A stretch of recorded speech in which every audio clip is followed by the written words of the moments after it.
மேட்டூர் அணையிலிருந்து திறக்கப்படும் நீர் கிழக்கு மேற்கு கால்வாய்களில் திறக்கப்பட வேண்டும் என்று எதிர்க்கட்சித் தலைவர் எடப்பாடி பழனிசாமி தமிழக அரசுக்கு கோரிக்கை விடுத்திருக்கிறார். அண்மை செய்தியாக பார்க்கிறோம். மேட்டூர் அணையிலிருந்து கிழக்கு மேற்கு கால்வாயில் தண்ணீர் திறப்பால் சேலம், நாமக்கல், ஈரோடு மாவட்டங்களில் 45,000 ஏக்கர் விவசாய நிலங்கள் பயனடைவார்கள் என்றும் தெரிவிக்கப்பட்டிருக்கிறது. மேட்டூர் அணை நிரம்பிய பிறகு திறக்கப்படும் உபரி நீர் வீணாக கடலில் கலக்கும் என்றும் எடப்பாடி பழனிசாமி தெரிவித்திருக்கிறார்.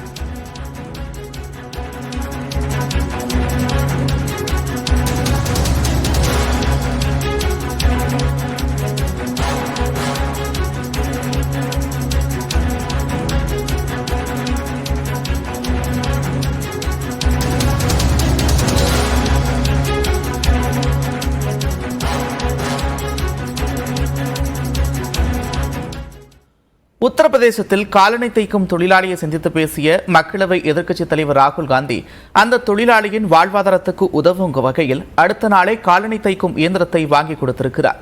இதுபோல முன்பு நடந்த ராகுல் காந்தியின் சுவாரஸ்யமான சந்திப்புகள் குறித்து இந்த செய்தி தொகுப்பில் பார்க்கலாம்.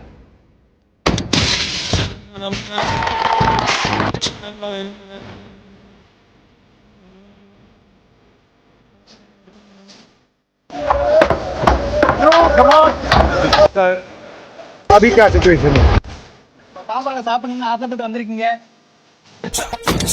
அரசியலுக்குள் ராகுல் காந்தி நுழைந்தது என்னமோ 2004 மக்களவை தேர்தலாக இருந்தாலும் இது அவரது அரசியலின் 2.0 என்றே சொல்ல வேண்டும். 2022ஆம் ஆண்டு தொடங்கிய தனது ஒற்றுமை யாத்திரை மூலம் தனது வேறு பரிமாணத்தை காட்டத் தொடங்கிய ராகுல் காந்தி சாமானியர்களுடனான சந்திப்புகளால் கவனம் ஈர்த்து வருகிறார். தமிழ்நாட்டில் மிகவும் பிரபலமான வில்லேஜ் குக்கிங் யூடியூப் குழுவினரை சந்தித்தது, நம்ம சாப்பாடை சாப்பிடணும்னு ஆசைப்பட்டு வந்திருக்கீங்க, ரொம்ப நன்றி, ரொம்ப நன்றி. கேரளாவில் படகு போட்டியில் பங்கேற்றது என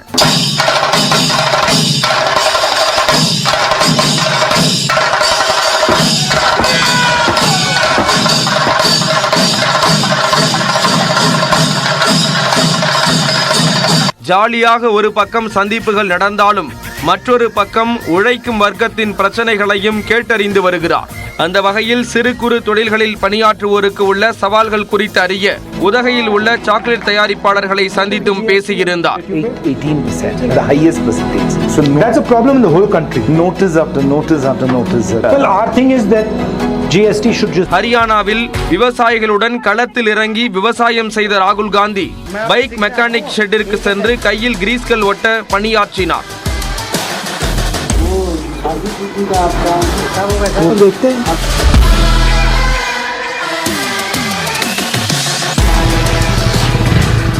இதேபோல் தச்சு வேலை செய்வோர், லாரி ஓட்டுநர்கள், கட்டிட வேலை செய்வோர் உள்ளிட்டோருடன் பயணித்து அவர்களின் பிரச்சனைகளையும் கேட்டறிந்தார்.